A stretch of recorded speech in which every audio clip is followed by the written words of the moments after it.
sedulur Menik Lestari di sana bertanya-tanya, bagaimana dokter membedakan bahwa itu nidasi atau itu sudah gejala mengarah ke perdarahan yang mengancam, dok? Oh iya, baik. Ini kita berarti nanti sudah mulai membahas kondisi perdarahan yang abnormal. Jadi kalau perdarahan yang saya sebutkan tadi itu merupakan perdarahan yang normal. Jadi proses implantasi, proses nidasi atau penempelan dari hasil konsepsi tadi, hasil pembuahan ke dinding rahim menimbulkan perdarahan, itu merupakan suatu kondisi fisiologis atau kondisi normal, ya. Memang seperti itu. Nah, apabila ini sudah dinyatakan positif hamil, ya, dalam perjalanan waktunya itu ternyata kok keluar darah, dan itu mungkin dalam beberapa waktu tidak berhenti, ya mungkin tidak banyak, cuma mutlak-mutlak aja, dan warnanya mungkin tidak segar, mungkin cuma coklat, ya, atau mungkin segar sekali, terus selanjutnya cuma kecoklatan aja dan tidak banyak. Hal seperti ini pun harus kita pastikan bahwa ini ada masalah nggak dengan kehamilannya. Intinya begini ya, dalam kehamilan selain proses nidasi tadi, itu harusnya fisiologisnya itu tidak ada perdarahan lagi. Kalau ada perdarahan selama kehamilan, apalagi ini kehamilan awal, ini kita sudah harus mulai curiga ini ada masalah apa.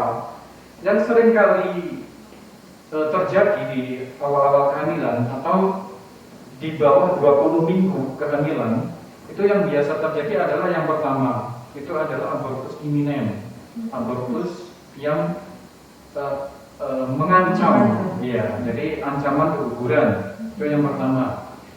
Yang kedua, bisa saja itu merupakan tanda-tanda dari kehamilan yang tidak berkembang atau yang dalam bahasa medisnya disebut sebagai blighted ovum, ya, itu. Nah, untuk mendiagnosisnya, memang ini harus didiagnosis oleh dokter kandungan, ya, dengan alat USG. Jadi tidak bisa kita mendiagnosis, oh ini abortus iminen, ini blighted ovum dengan pemeriksaan fisik aja. Jadi memang harus kita modalitasnya, alat yang digunakan adalah USG.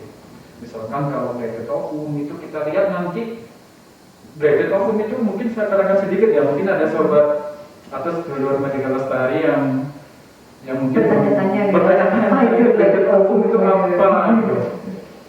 Jadi blighted ovum itu adalah kehamilan yang mana embrionya itu tidak terbentuk, ya. Ibaratnya itu kalau ibarat telur itu telurnya itu ada, bagian putih telurnya itu ada, tapi bagian kuningnya ini nggak ada gitu. Kalau gambarannya itu, gambaran orang awam bisa dibilang seperti itu. Padahal bagian kuningnya inilah yang nanti bakal jadi bayi, ya. Bagian ini tidak ada. Ini kenapa kok bisa seperti itu? Karena penyebabnya adalah faktor kromosom. Jadi bawaan benihnya memang sudah ada masalah.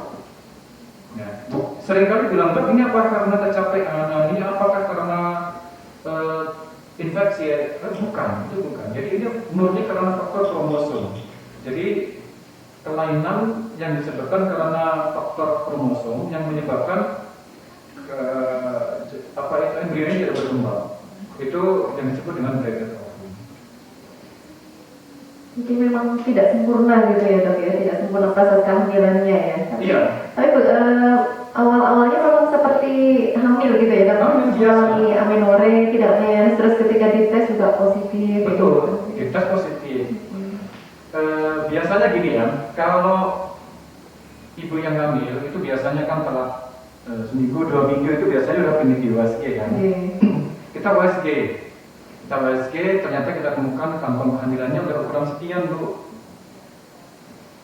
Biasanya kalau umur sekian ini nggak ada masalah nih, nggak ada masalah. Artinya kalau umur sekitar 5 minggu, 6 minggu ya, embrio belum terbentuk itu normal. Ya. Nah, kalau misalkan ibu datang ternyata keluhannya keluar darah kompleks di usia kehamilan segini, ini masih merupakan tanda tanya. Ini faktor karena BO tadi itu atau ancaman keguguran. Makanya biasanya kita satu kali penguat ya misalnya untuk kontrol lagi, kita evaluasi lagi ini perkembangannya seperti apa, Dipantau dulu gitu. dipantau dulu. Ya dokter, ini untuk sedulur-sedulur sehat Medika Lestari, mungkin yang ingin mengajukan pertanyaan pada dokter Ibnu, monggo silahkan menuliskan pertanyaannya di kolom komentar nih. Sambil diskusi nanti sambil kita ini ya dok, sambil kita bacakan pertanyaan dari sedulur-sedulur sehat Medika Lestari. Iya, semakin menarik ini pembahasannya ya, karena memang meskipun itu hanya flek-flek, ini tidak berarti itu tanda-tanda penempelan bakal bayinya di rahim gitu, karena memang harus diwaspadai. Ya, silakan yang mau bertanya tadi tulis saja di kolom komentar, karena nanti bagi 3 orang penanya yang beruntung akan mendapatkan giveaway berupa USG 4 dimensi senilai 150.000. Ya, silakan Pak dulu yang ingin bertanya. Ya. Ini dokter, sebaiknya pada ibu-ibu hamil itu usia kehamilan berapa yang paling ideal gitu untuk memeriksakan diri ke dokter kandungan yang kira-kira itu nanti bisa melihat, oh ini kehamilannya bagus atau ada kelainan-kelainan apa yang bisa terlihat kayak seperti tadi yang disampaikan Pak Dokter kan, ketika umur kehamilan 5 minggu itu kan mungkin masih belum bisa terlihat semuanya kayak gitu dok. Iya baik. Jadi memang kita nggak bisa menentukan dalam satu waktu. Jadi pemeriksaan USG itu berkelanjutan, minimal 3 kali selama hamil. Karena tiap periode itu ada hal-hal yang perlu kita perhatikan di sana. Ini kita baru membahas trimester pertama ya, artinya perdarahan pada trimester pertama, apa 20 minggu ke bawah gitu ya. Nanti ada lagi 20 minggu ke atas atau 24 minggu ke atas. Nanti itu adalah di permasalahannya ketika perdarahan nanti arahnya ke arah mana, penyebabnya apa, itu nanti kan berbeda lagi. Ini baru kita membahas di awal-awal kehamilan, perdarahan di awal-awal kehamilan. Tadi yang ditanyakan apa dokter ya? Pada umur kehamilan berapa dulu ya, ideal gitu supaya bisa terlihat. Yang pertama itu ya ketika sudah seorang ibu merasa terlambat haidnya,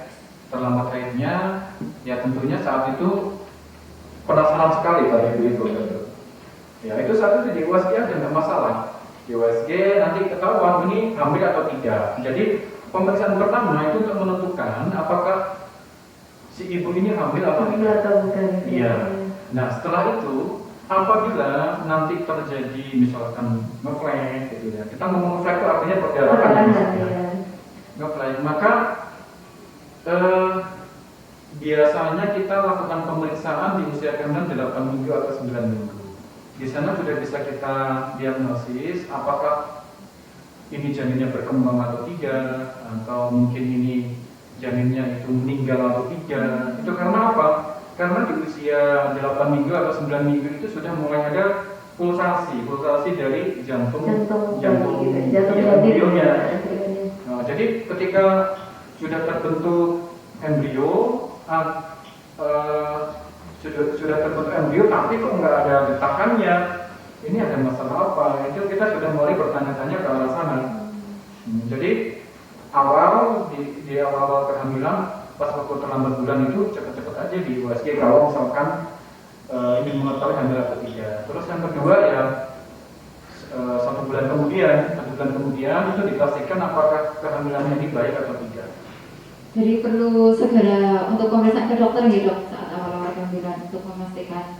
Iya kalau ada perdarahan selain implantasi atau nidasi atau penempelan